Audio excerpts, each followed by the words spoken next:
Good morning friends. এই সপ্তাহত ওলোৱা মুখ্য নিয়োগ বাতৰিসমূহ এনেধৰণৰ।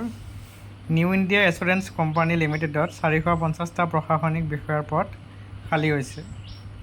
দ্বিতীয়টো হৈছে অসম মহিলা বিশ্ববিদ্যালয়ৰ 16টা অনাশিক্ষক তৃতীয় শ্ৰেণী আৰু চতুৰ্থ শ্ৰেণীৰ পদ খালী হৈছে। এই পদসমূহ কেৱল সাক্ষাৎকাৰৰ জৰিয়তে পূৰণ কৰা হ'ব। অসম চৰকাৰৰ লোকসেৱা আয়োগৰ অধীনত শ্ৰম কল্যাণ বিভাগত 11টা আয়ামো পোষ্ট খালী হৈছে। এই পদসমূহত অনলাইনযোগে আবেদন কৰিব লাগিব। অসম আদৰ্শ বিদ্যালয় সংগঠনৰ অধীনত 103টা অধ্যক্ষ, স্নাতকোত্তৰ শিক্ষক, স্নাতক শিক্ষক আৰু সহকাৰী শিক্ষকৰ পদ খালী হৈছে। 3 আগষ্টৰ পৰা এই পদসমূহৰ অনলাইন আবেদন আৰম্ভ হ'ব। ইণ্ডিয়া পোষ্ট পে'মেণ্ট বেংকত 132টা কাৰ্যবাহী পদৰ বাবে অনলাইন আবেদন চলি আছে। এই পদসমূহৰ বাবে দৰমহা মাহিলী 30,000 টকা হ'ব।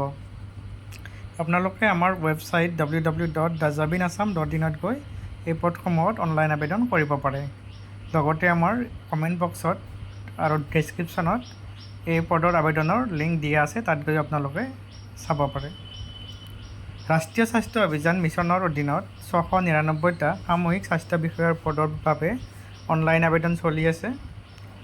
আৰু সমাজ কল্যাণ বিভাগৰ অধীনত মহিলা আৰু শিশু বিকাশত 84টা মিছন সমন্বয়ক, জিলা কাৰ্যসূচী সমন্বয়ক, একাউণ্ট এছিষ্টেণ্ট আৰু ডাটা এণ্ট্ৰি অপাৰেটৰ পদ খালী হৈছে আৰু এই পদসমূহৰ বাবেও অনলাইন আবেদন চলি আছে। আজিৰ প্ৰধান নিয়োগ বাতৰিসমূহ এইখিনি আছিল। আপোনালোকে ডেছক্ৰিপশ্যন বক্সত থকা লিংকত গৈ সবিশেষ চাব পাৰে। ধন্যবাদ।